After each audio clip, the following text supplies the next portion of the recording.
For today's video, merong nag-request sa atin guys, no? Sabi niya sa atin, boss, magagawa niyo ba ng video para hindi ma-install yung WPS? Nakaka-istorbo po kasi.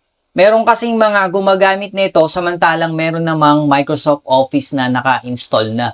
So, I got you, my bro. Dati rin po kasi ako nagme-maintenance ng mga office, clinic. So, talagang hindi natin may iwasan yung mga empleyado na nag-i-install ng mga ganyan, no? So, may mga option naman tayo na pwede natin gawin dyan. Like, for example, pwede natin gawa na lang tayo ng guest account. Pero sa ngayon kasi, wala na atang gumagamit ng guest account, no?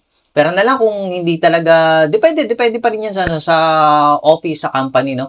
Tapos, sa Windows Server, pwede natin maggumawa tayo ng mga rules doon, di ba? Pwede natin i-limit lang yung mga users. Tapos, pwede natin i-manual, like yung sa group policy, registry, and yung sa local secure policy. Tama ba ako? So, pwede natin i-disable yung pag-install ng mga programs, no? Pero sa ngayon, hindi ko alam kung applicable pa yun eh.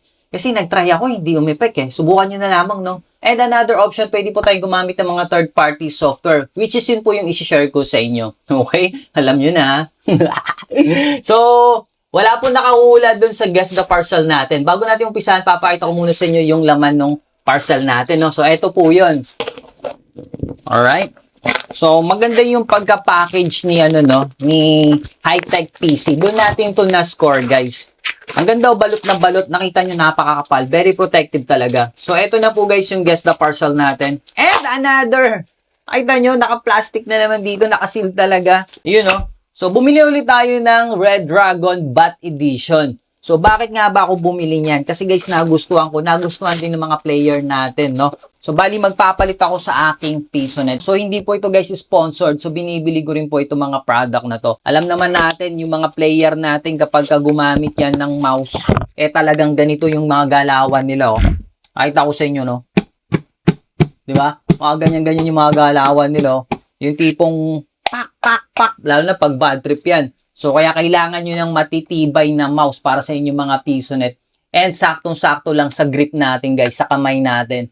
Perfect na perfect kahit anong grip na meron ka. Ayan, no? Diba? So, another thing, back-to-back tayo by Red Dragon. So, ito, medyo kakaiba tong keyboard na to. So, binili rin natin to guys, kay Hightech PC.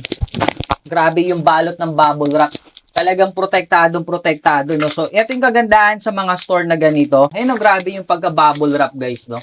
Kitang-kita nyo naman, ang ganda, oh. Oh. Tapos, another seal, plastic. Diba? Perfect! Hightech PC, meron po nakalagay na trending store. Ayan. So, makikita nyo yan, guys, na sa mismong store niya nakalagay trending store. So, kung makita nyo ng malapitan to, guys. Again, this is Red Dragon brand, Nova Magnetic Edition. And guys, no, magnetic switch na po yung ginamit dyan. Hindi po itong mechanical switch lang na ordinary. Kaya napakaganda nito. Eto na. Inside the box, eto yung switch niya, guys. So, first time ko rin makahawak ng magnetic case or eto yung HE, no, kung hindi ako nagkakamali. Oy, shit. Grabe, heavy duty, guys. Mabigat siya. Abangan niyo yung full video natin dito, guys, no. So, pahapyaw lang muna tong gagawin natin. Painggitin ko muna kayo. Plus, may kasama siyang stickers, manual. So, pakinggan nyo guys yung case, no? So, actually, tactile din naman yung niya, yung tunog niya. Parang ganun din naman sa mga mechanical. Pero eto, kakaiba siya. Parang wala siyang contact, guys, no? Kaya nga siya tinawag na magnetic. So, ito po yung example, no?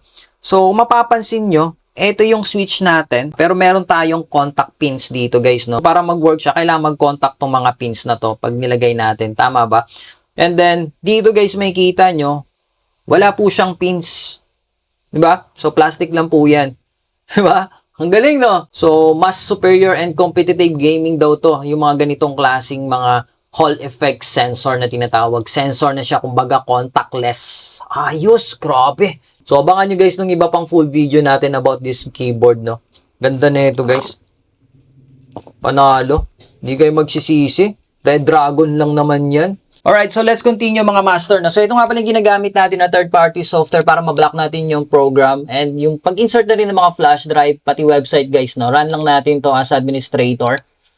So, gawin nyo guys, no? Pag in-install nyo to, meron naman ako tinuro before. Dapat lagi pong ginablock nyo sa firewall, ha? Okay? So, dito pwede po natin i-disable yung pag-insert ng mga flash drive natin, maging yung mobile phone natin. 'Di ba? Makikita nyo. Ayan. So, explore nyo na lamang yan. And then, website lock. So, hindi ko pa na-try ito. Program lock. So, dito lang tayo mag-focus. So, dito pwede natin i-check yung registry, disable task manager, and remote desktop connection. So, mapapansin nyo, Control-Shift-Escape, hindi po lalabas yung task manager natin. Pero kapag in-uncheck ko po yan, kung makikita nyo, automatic po yan, guys. 'Di ba? Ganun kabilis yung response niya. Hindi na natin po kailangan pang i-apply pa. Diretso na po yan. Once na check natin yan, nakita nyo, disable na agad yan. Okay? So, let's say yung program is na-install na sa ating office, no? Ayan, makikita nyo. Ano pangalan nun? WPS. Ayan. Yan yung WPS natin. So, open file location lang natin. Lagay natin sa desktop yung shortcut muna. Ayan. So, ayan. Naka-open na, no? So, gawin natin, i-disable natin siya. Click natin tong add. And then, punta tayo sa program files niya, or for example, yan, nasa desktop po, no? So, right-click lang natin yan, open file location. Yan po yung i-disable, ilalak natin, no? Yung mismong WPS application na yan. Okay? So, open. And kung makikita nyo, added na po siya dito, di ba? So, pag binuksan natin yan, kung makikita nyo, ayan po yung response niya. Windows cannot access the specified device path, di ba? Galing, no? So, let's say, for example, itong AOME. Buksan ko, ha? Ayan. So, nabubuksan natin yung AOME. So, close natin. So, disable natin yan. So, kunin ko lang yung ano niya, yung location niya. So, ito po siya, no? So, copy ko lang to. Copy. And then, add tayo. So, paste natin dito, guys, no? Okay, open. Okay, so added na. Now, buksan natin ulit yung AOME backupper. Ayan, kung makikita nyo, specified device path may not have an appropriate permission, di ba? So, wag kayong mag-alala.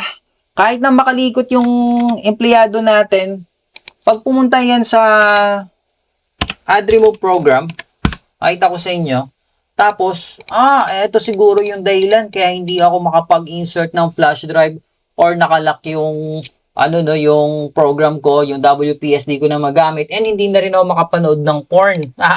Okay, so pag in-uninstall niya po yan, guys, mag-a-ask po yan ng password. Yan, yes. Ayan, makita nyo.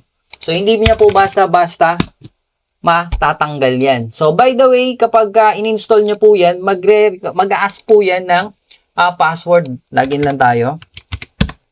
Ayan. So, dito guys, no, sa security and password, makikita nyo din dito, pwede nyo baguhin. And kailangan po ilagay nyo yung email nyo para just in case makalimutan nyo yung password is mariretrieve nyo po siya. Alright?